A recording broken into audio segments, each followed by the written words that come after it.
Assalomu alaykum barchaga aziz fermerlar, qishloq xo'jaligida ishlaydiganlar hamda traktorchilar va kanalimiz kuzatuvchilari. Hozir biz Xorazm viloyati Yangibozor tumaniga kelganmiz. Bu yerda Baxtiyor akamiz Atar Agro kompaniyasidan 1 yil oldin traktorlarga avtopilot o'rnatgan. Avtopilotdan qanaqangi foydalar oldi, qolganlarga ham tavsiya qila oladimi, hosilida qanaqa o'zgarishlar bo'ldi, shular haqida bilib olamiz. Baxtiyor aka, assalomu alaykum. Sog'ligingiz yaxshimi? Baxtiyor aka, siz avtopilot o'rnatganingizga qancha vaqt bo'ldi?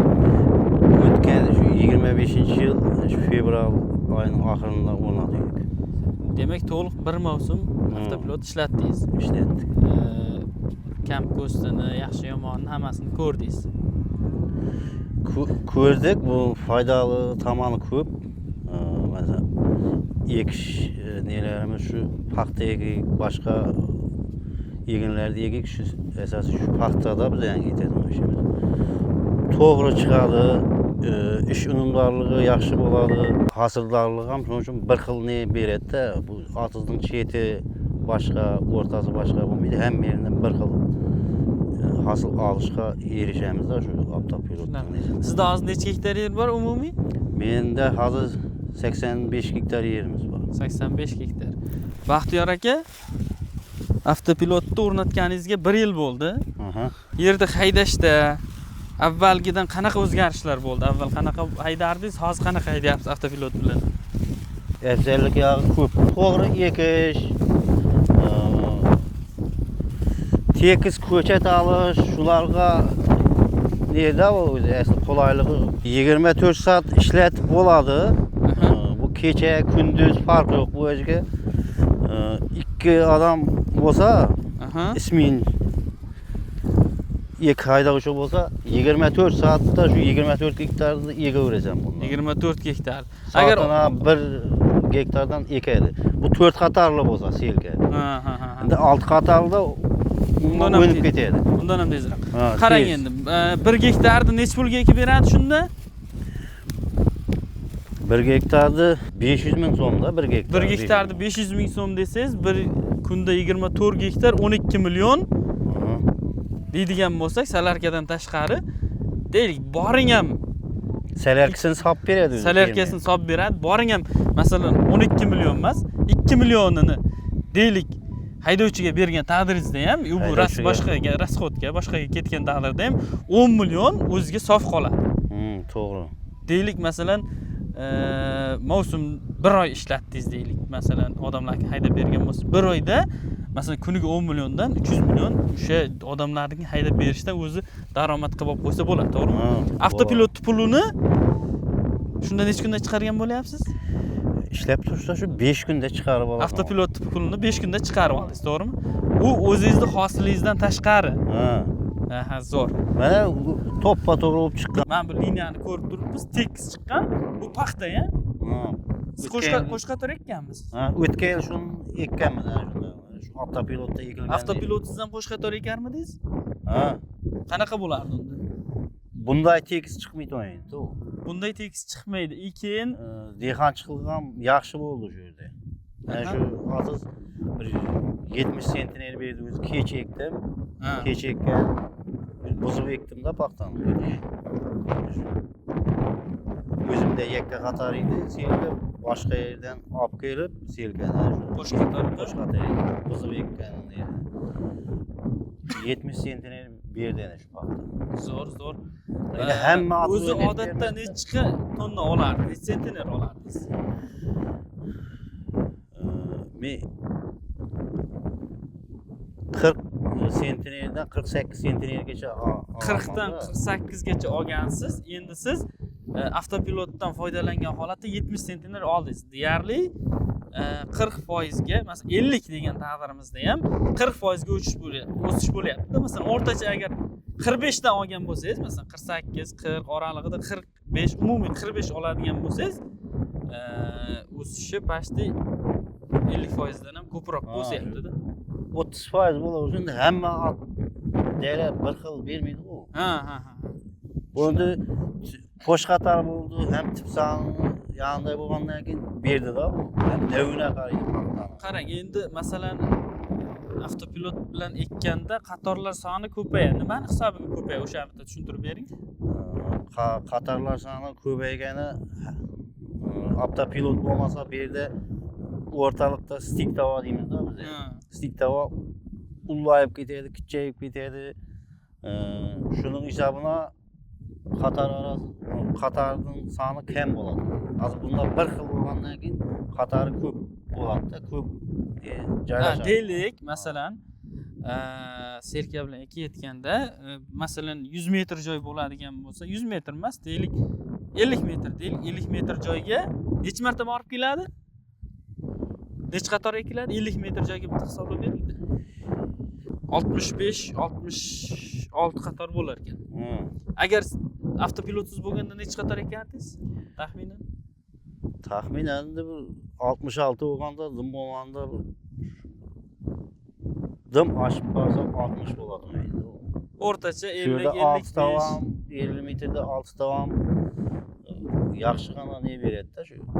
Foydada olasan. O'sha masalan 50 metrga olayotgan hosilingizni xuddi o'shanga yana masalan 55 ta ekkan taqdiringizda ham yana 10 qator qo'shilyapti. 10 qator qo'shilganning hisobiga masalan 55 qatordan olayotgan hosilingizga yana 10 qator qo'shiladi. Mana shu yana 20 barobar hosildorlik yana oshadi. Nening bir xilligi bo'ladi-da bu yerda. Shundan kelib sentiner oshadi-da. Tushunarli. Endi qarang, bunda kultivatsiya jarayonidachi qanaqa bo'ladi? Bu yegilgan vaqtda to'g'ri bo'lgandan keyin kultivatsiyada to'g'ri uriladi. Bunga jeb avtopilotsiz kultivatsiya qilingan, shunga avtopilot. O'zi avtopilot bilan ekib olsangiz, avtopilot bilan ekib olsang bo'ldi bu. Arg'ilari o'zi to'shli chiqaveradi. To'xtatadi. Hech qanday ko'chatlar kesib ketmaydi. Ko'chat kesilmaydi.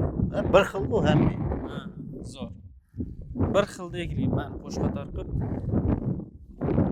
Masalan, qarang, agar avtopilotsiz qo'sh qator ekadigan bo'lsangiz qanaqa bo'lardi? Avtopilotsiz qo'sh qator ekkanda bu daraja bo'lmaydi. O'ynab yotadi. Kundagidek hosil ola olmaysan. To'g'risida. Boshda biz ham ishonmaganmiz. Olib ishlatdik, amalda ko'rdik. Keyin yana bitta narsa. Qana hamma texnikaga o'rnatib qo'ysan uni. Endi yana bitta narsa so'rayman, Baxtiyor aka. Shu ekish jarayonida hosildorlik, tekis liniya chiqish haqida gapirdik-da hozir.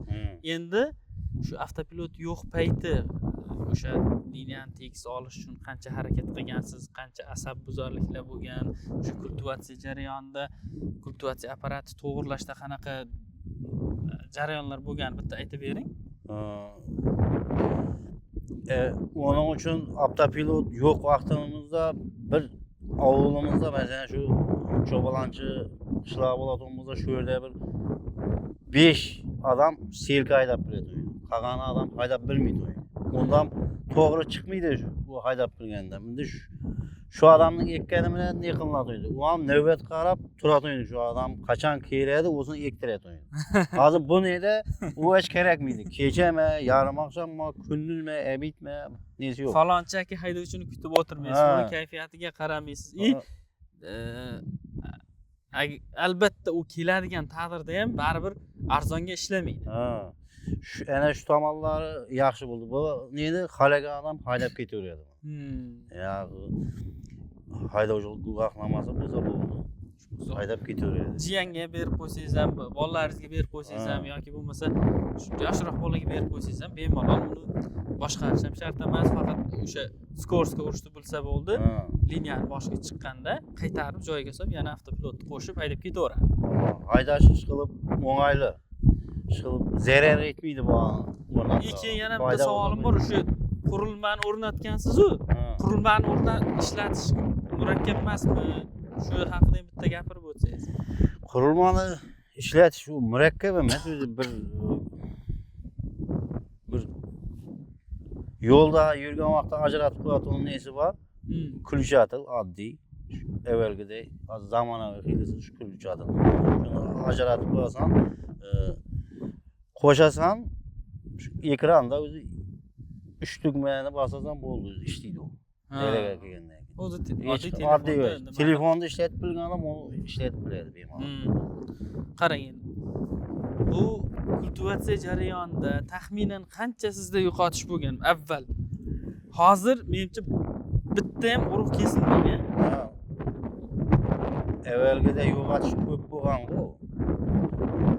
Hozir buni amalda ko'rmagancha bilmaysan-da, sezmaysan shuni. Hozir avtopilot bor vaqtda qanday, yo'q vaqtda qandayni o'rnatsang bilasan-da bu. O'rnatmagancha nesini bilmaysan bu ta'sirini. Men ish qilib qoladim bu avtopilot nesini-da. Baxtiyor aka, hozir bizga aytib bering. Siz nima xarajatlardan tejab qoldingiz va qanaqa darajada hosildorligingiz va daromadingiz oshdi?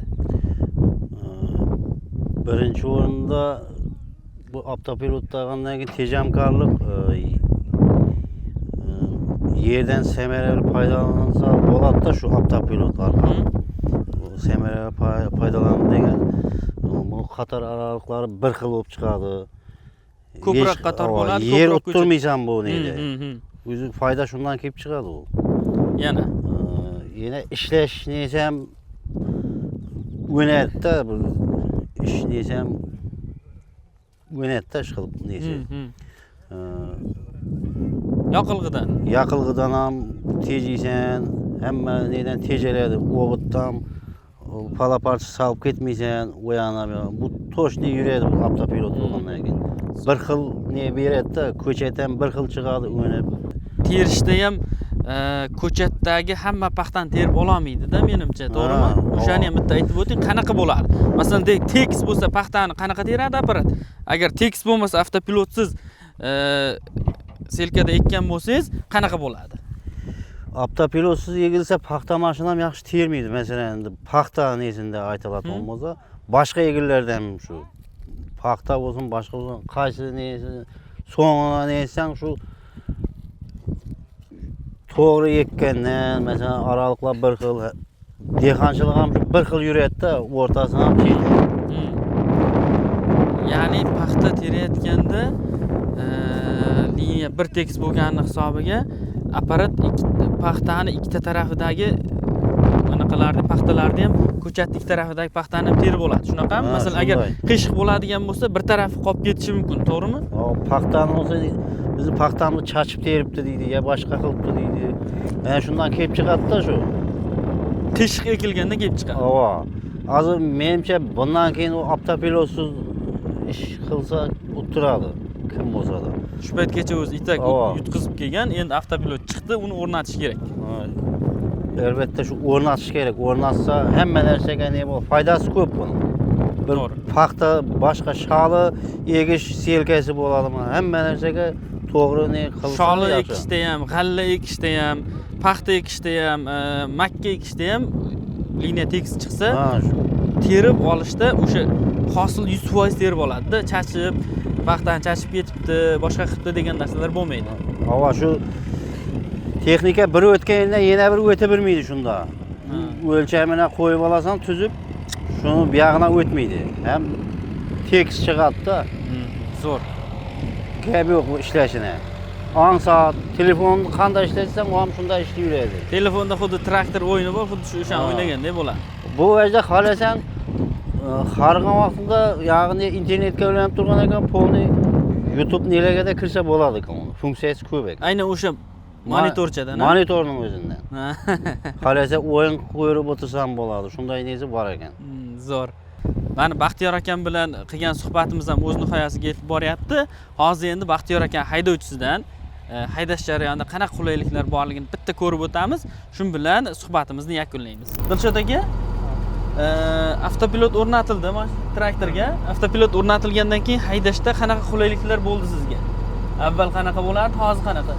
Avval qiyin bo'lardi, hozir avtopilot o'rnatgandan keyin ansot dalaga tushib tuzib olsa bo'ldi, aynan o'zi ishlayveradi. Avtopilotni qo'shib qo'yaman. Avtopilotni qo'shasiz, o'zi haydaydi, yer haydashda ham, anaqa urug' ekishda ham hammasida o'zi ketaveradi. Zo'r. Endi avval jarayon qanaqa bo'lardi? Ya'ni tekis liniya olish uchun qanaqa jarayonlarni qilardingizlar? tekis liniya olish uchun 3-4 marta borib kelib, keyin unda ham qiyshiq chiqardi. Hozir endi kelib tushamiz. 20-30 metr yursak bo'ldi, o'zi tekis bo'lib ketadi. Liniyani o'zi taqib. Keyin ishlov berishdachi, haydashda qanaqa qiyinchilik bo'lardi, masalan, kultivatsiyada? Kultivatsiyada ham oldin qiyinchilik ko'p bo'lardi. Tekis ekilmagandan keyin qiyinchiliklar ko'p bo'lardi unda. Urug'lar chopib ketadi. Urug'lar chopib ketadi. Terishda ham xuddi shunday. Terishda ham shunday. Paxtani chachib, yerga ana qilib ketadi. Zo'r, Dilshod aka, rahmat. Qolgan masalan traktorchilarga traktorni qiynalib o'sha yerda qiynalib haydab, urug' ekishda ham qiynalib shunaqa yurgan traktorchilarga nima maslahat berasiz? Shu avtopilot o'rnatishni maslahat beramiz. Shuncha yengillashadi. Oldingidek charchoq bo'lmaydi, boshqa bo'lmaydi. Mana Baxtiyor aka bilan bo'lgan suhbatimiz ham o'z nihoyasiga yetdi. Baxtiyor aka avtopilotni o'rnatib qanaqa foydalar oldi yoki bo'lmasa traktorchini o'zi qanaqa foydalar olganini ko'rsatib berdik. Agar siz ham shu avtopilot o'rnatmoqchi bo'lsangiz traktoringizga, shu videoni ko'rib avtopilot o'rnatish fikri paydo bo'lgan bo'lsa, 23-fevral kuni katta onlayn taqdimot o'tkazayapmiz. Aynan shu taqdimotda avtopilotni qanaqa ishlatish, traktorlarni avtomatlashtirish bo'yicha batafsil ma'lumot beriladi. Taqdimotdan keyin esa avtopilotni qulay narxlarda O'zbekistonda hali hech kim bermagan takliflarda xarid qilishingiz ham mumkin bo'ladi.